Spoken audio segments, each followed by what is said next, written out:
What is up, you guys? Hope you're having an awesome day. I'm your host Ayman Hassan and welcome back to another video. Now I feel like it's hard to say whether to close down a ride completely after someone has died on it or not.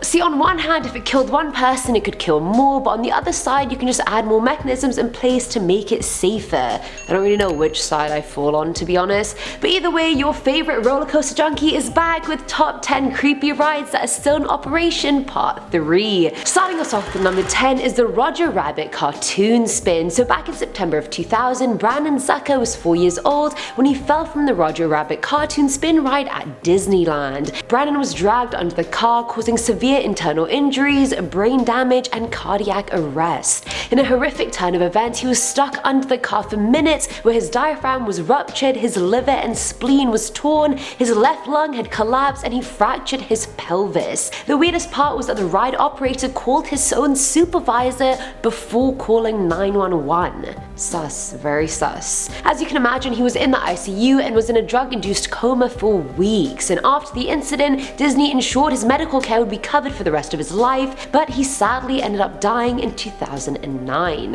And Disneyland, on the other hand, had no problem closing down the ride but then opening it back up in 2001 after installing bumpers. Which, I mean, is that fully gonna prevent death? Who really knows? Coming in at number 9 is Tangled. Now, this one is horrific, honestly. I saw the after picture of the victim and I was like, oh my god. So back in May of 2016, 11-year-old Elizabeth Gilrath was at a carnival in Omaha and she was about to ride on the infamous Spinning King's Crown ride. But as the ride started, and that ride is basically like a cylinder that you stand in and it goes round and round. There's one at Wonderland in Toronto, I've been on it, it's quite fun. But anyway, as the ride started, her long hair somehow got tangled into the ride's mechanisms and her hair started getting ripped out from her head as she got flung around. Despite witnesses and people on the ride yelling for the ride operator to stop the ride, they were seen running from the ride either to get help or save their ass, I'm not really sure. A bystander eventually physically stopped the ride, but Elizabeth was in really bad condition by then. And I mean, the ride had already been going on for 10 minutes, so that was a lot of ripping and being flung around. The ride had ripped out parts of her scalp as well, and when she got to the hospital, she had already suffered critical muscle damage to her face.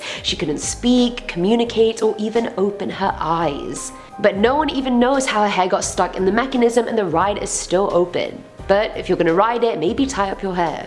At number 8, we have the Roaring Rapids. Now, this ride, located at the Six Flags in Texas, was a site of a major accident back in 1999. One raft was carrying 12 people at the time it completely flipped over in 4 feet of water. The flip trapped many of the passengers underwater, one of which was a 28-year-old woman called Valeria Cartwright, who actually ended up drowning and passing away. 10 other people were also seriously hurt, yet the ride is all shits and giggles right now, like it never happened and like it could never happen again. Which it could. I feel like there's been so many rapid accidents that I've read about while researching for this video. It's not a joke.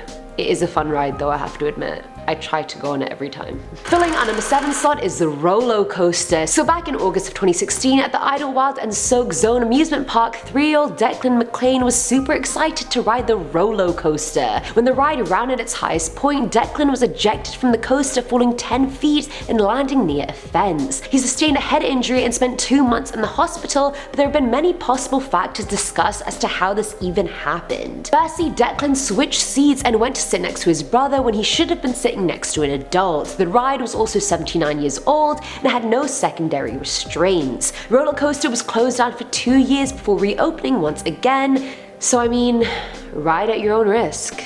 Do sit next to an adult if you are small like Declan. I used to get so pissed when I was small and I was too short to ride any of the rides that really annoyed me because I was like, I'm big, I can do it, just let me on it.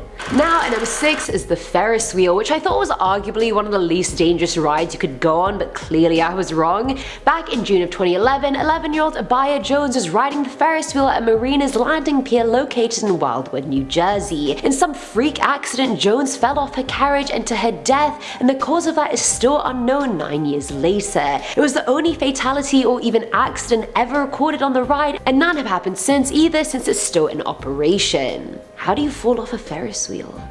Like maybe she was leaning over the edge and just kind of tipped over, I feel like that's probably what happened. Coming in at number 5 is the Treetop Twister. So back in 2001, the Treetop Twister was a new ride at the Lightwater Valley theme park in North Yorkshire. The ride spins and basically takes you through a bunch of twists and turns, and was only a month old before a major malfunction occurred. 2 carriages collided with one another, causing a 20-year-old university student to sustain serious spinal and head injuries. She was rushed to the hospital but did not make it, and 3 other riders were badly injured as well. Apparently it was due to the worn out wheels, faulty wiring, and actions of the operator that caused the collision, but I mean, how could they be so worn out if they were only a month old?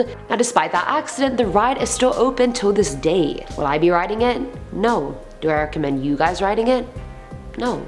At number 4 are the teacups. Forget what I said about the Ferris wheel being the least dangerous ride, I think it's definitely the teacup one. Either way, back in April of 2015, a 51-year-old man was sitting in the fairground teacup ride in Burley, England. But the thing is, the ride wasn't even in operation, he was just sitting in it, and the cup started getting towed on a trailer to another location, and the movement of that caused him to fall out of the teacup and sustain critical head injuries. An off-duty nurse saw him lying on the ground and tried giving him CPR on the scene, but by the time he got to the hospital, his conditioning was life-threatening, and he did not survive.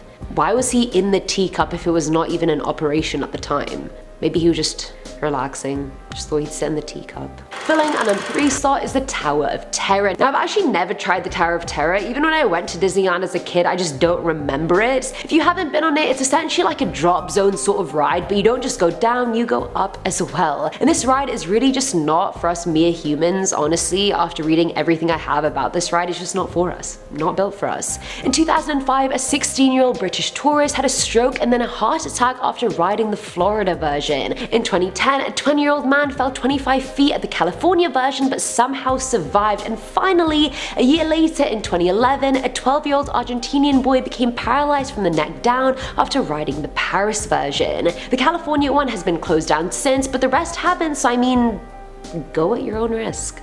Now at number 2 is the Batman. You already know I'm a DC girl, I'm not a Marvel girl, however this is a Batman that I very much cannot get behind. So this one took place at Six Flags in Georgia back in June of 2008. A 17-year-old boy jumped 2 fences that clearly said do not enter because he was trying to get his hat that he had lost on one of the rides. Just let it go, bro, get a new hat. We're not doing the risk.